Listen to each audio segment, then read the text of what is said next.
आप सभी को प्रणाम। जय गुरुदेव। आज के इस अध्याय से पहले सभी मिलकर गायत्री मंत्र करेंगे। ओम भूर्भुवः स्वः तत्सवितुर्वरेण्यं भर्गो देवस्य धीमहि धियो यो नः प्रचोदयात्। पिछले ऑडियो में आप सभी ने पंचकोश और उनका अनावरण इसके विषय पर जाना। आगे सुनेंगे अंतराल में समाई दिव्य शक्तियाँ सिद्धियाँ। अपनी इसी काया में समस्त देवताओं, समस्त शक्तियाँ एवं अतीन्द्रिय क्षमताओं का निवास है। हृदय गुहा में विराजमान आत्मसत्ता ही ब्रह्म चेतना का आगार है।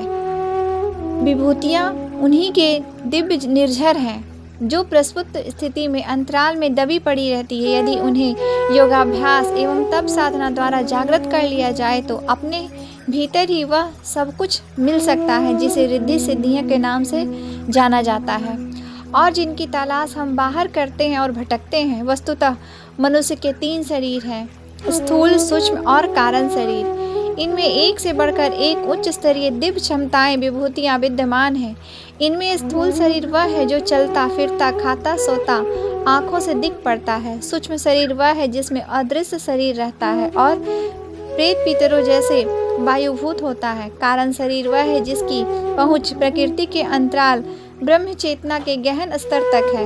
इन तीनों शरीरों में से प्रायः लोगों का स्थूल शरीर ही सक्रिय रहता है और सूक्ष्म तथा कारण शरीर प्रस्फुट स्थिति में पड़े रहते हैं। सूक्ष्म शरीर पर स्थूल शरीर के प्रभाव संस्कार जमे रहते हैं और वे अगले जन्म में स्वर्ग नरक में अपने पूर्व कृत्यों के अनुरूप चेतनात्मक प्रसन्नता या संताप सहते रहते हैं। कारण शरीर पर मात्र संकल्प और वातावरण का प्रभाव पड़ता है। इन तीनों ही शरीरों को परिष्कृत बनाना मनुष्य के अपने ही हाथों में है। प्रयत्न करके वह इनमें से जिसे चाहे विकसित कर सकता है और विकास का आनंद ले सकता है। इन आनंद और गौरव भरी सफलताओं को ही सिद्धियां कहते हैं। इनमें स्थूल शरीर की सिद्धियां हैं स्वास्थ्य, बलिष्ठता, सौंदर्य, समान वैभव, सहयोग और प्रशंसा आदि। शरीर को ठीक तरह साधने वाले एवं जीवन साधना कि उद्देश्य पूर्ण रीति नीति अपनाने वाले इन सभी को या अधिकांश को उपलब्ध कर सकते हैं। सूक्ष्म शरीर से वे कार्य हो सकते हैं जो शरीर रहित आत्माएं, यक्ष, गंधर्व और पितर आदि जान या कर सकते हैं।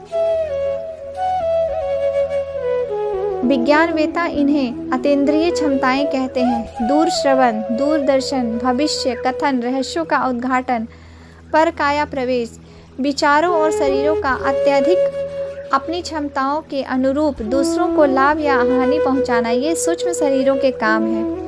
वे उत्तम प्रकृति के हो तो अदृश्य सहायकों के रूप में कितनी ही महत्वपूर्ण सहायताएं कर सकते हैं।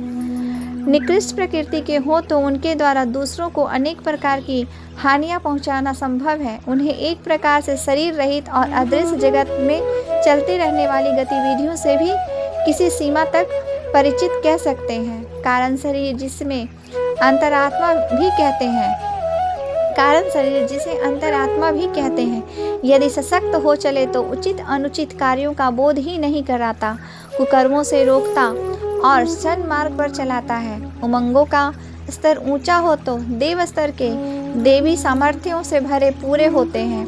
उनमें व्यक्तियों को ऊंचा उठाने और दिशा देने की सामर्थ्य होती है। वे भक्ति व्यक्ता को जानने तक की सीमित नहीं होते, उन्हें सुधारने और बदलने में भी सामर्थ्य होते हैं। वे अपने उच्च दृष्टिकोण के कारण हर स्थिति में स्वर्गीय प्रसन्नता अनुभव करते हैं और कुसंस्कारों के भवबंधन काट सकने के कारण जीवन मुक्त भी होते हैं।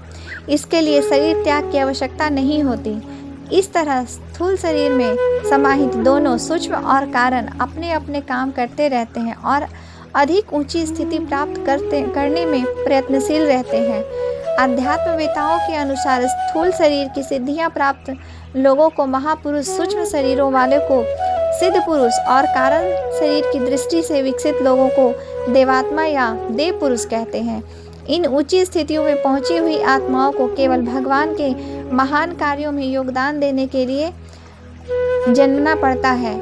इन्हें कर्म भोग के लिए जन्म मरण के फेर में पड़ने और परिणाम सहने के लिए बाध्य नहीं होना पड़ता। आज के लिए यहीं तक। आप सभी को प्रणाम। जय गुरुदेव।